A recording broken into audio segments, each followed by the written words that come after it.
Ça sent bon, hein. Et ce matin, ça tombe très bien. Pourquoi on a ça sur notre plateau? Bah oui, parce qu'on va parler de ce fameux concours international qui va se dérouler à Villepinte en France. Ce sera le 7 mars prochain. Mais ce qui nous intéresse, c'est pas non pas les artisans français, on en parle assez souvent, non pas la boulangerie en France, non pas la pâtisserie française, mais ce qui nous intéresse, c'est le parcours d'un artisan bien de chez nous. Alors, il a été artisan boulanger depuis 1987, voire 1988. Il a été l'élément déclencheur. Il a été un peu celui qui était le plus passionné par la boulangerie, par ce métier, alors qu'il était étudiant, attention, étudiant en biologie à l'université de Tizi Ouzou. Et puis il a ouvert sa première boulangerie dans les années 90. En 95, il devient officiellement artisan boulanger. En 2002, il devient maître boulanger. Attention, on va parler de ce fameux statut de maître boulanger. Et puis, depuis, il encadre des jeunes, il forme des jeunes, il accompagne des jeunes. Il a sa propre boulangerie à Zasga, dans la wilaya de Tizi Ouzou, mais pas que, parce qu'il est installé aussi à Alger, où il travaille pour de grandes multinationales. Le pain qui est à l'honneur aujourd'hui, les métiers de bouche, comme diraient certains, surtout au lendemain de ce fameux salon qui s'est déroulé à Oran. On va parler, en tout cas ce matin, on va en parler avec Mohamed Amziane Meziani, qui est artisan et maître boulanger. Et puis en ligne de mire, c'est ce fameux concours le 7 mars prochain avec un candidat algérien. Alors ce candidat a été choisi, d'ailleurs il a été sélectionné lors des sélections internationales qui sont déroulées au Maroc et il ira représenter l'Algérie le 7 mars prochain.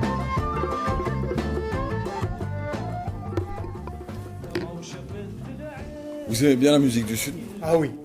Vous adorez. On va en parler ce matin. Mohamed Amziane Meziani, bienvenue à vous. Merci. On va raconter votre parcours. Vous êtes né à Tizi Ouzou? Oui. Vous avez grandi à Zasga? Exactement. C'est votre village natal, c'est votre commune natale. C'est une daïra, c'est une grande ville à Zasga. C'est carrément une ville. Alors, en 1987, vous mettez la main à la pâte.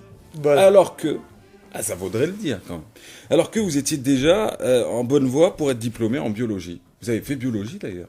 Vous avez été diplômé en biologie. Pourquoi la boulangerie? Ça m'a inspiré. Déjà, on avait la boulangerie familiale. Ouais. Donc, je prenais le relais des membres de la famille pendant les vacances et pendant les week-ends parce que j'aimais ça. La boulangerie, il faut aimer. La boulangerie, il faut aimer. Ça vous a pas empêché en tout cas de finir vos études. Finissez vos études. En 1988, vous êtes pleinement dedans. En même temps, vous êtes à l'université. En 1995, vous devenez artisan boulanger officiellement. Vous vous donnez à ce métier. Voilà, par ça gagne mieux sa vie en tant que boulanger? De moins en moins. Moins en moins. Mais il faut aimer ça, sinon. Vous regrettez de ne pas avoir poursuivi, de ne pas avoir ouvert un labo pharmaceutique, un laboratoire plutôt d'analyse, de ne pas avoir travaillé en laboratoire pharmaceutique? Franchement, des fois, on ne cherche pas notre vocation. Ouais. J'aime ça et je suis fier, donc je ne regrette rien. Au contraire, la preuve est là, on fait des salons, on est sur un plateau de télé, donc je pense que c'est déjà pas mal. Réussi, et de plus, on donne du pain à manger aux gens. Le pain, attention, on le sait tous, le pain est l'aliment le plus consommé en Algérie.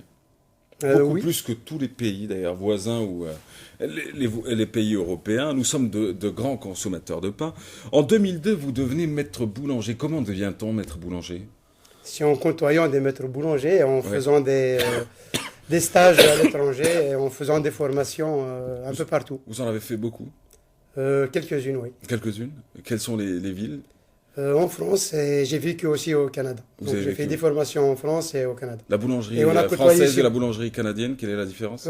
Franchement, quand on dit boulangerie, c'est la référence, c'est la boulangerie française. Donc, au Canada, au contraire... Au Canada, ça n'a pas de goût? C'est pas que ça n'a pas de goût, j'ai beaucoup plus apporté aux Canadiens que j'ai appris. Bon. Ouais. Mais quand même, en France, on apprend tous les jours. Ouais. En côtoyant, donc voilà, c'est comme des études. Vous avez une spécialité ou... Parce que ce matin, tout ça, c'est frais, je tiens à le dire. Je tiens à le dire. Ah oui, j'y vais. Hop, hop, hop, hop. Vous avez une petite spécialité ou vous faites tout? Ça, c'est quoi? Ça, c'est du pain d'orge. Ça, c'est du pain d'orge. Est-ce que quelqu'un aurait un petit sachet comme ça? Je fais quand même mon bien élevé parce que c'est pas bon de toucher avec... Vous pouvez le toucher à la main, c'est une exposition, pas de souci. Vous savez qu'à cause d'une manipulation avec les mains, 16 tonnes de lait en poudre ont été contaminées, lait. Rappelez-vous, le fameux scandale, on en avait parlé hier, c'est à cause C'est pour ça qu'on dit aussi en boulangerie qu'il n'y a que le vendeur qui a le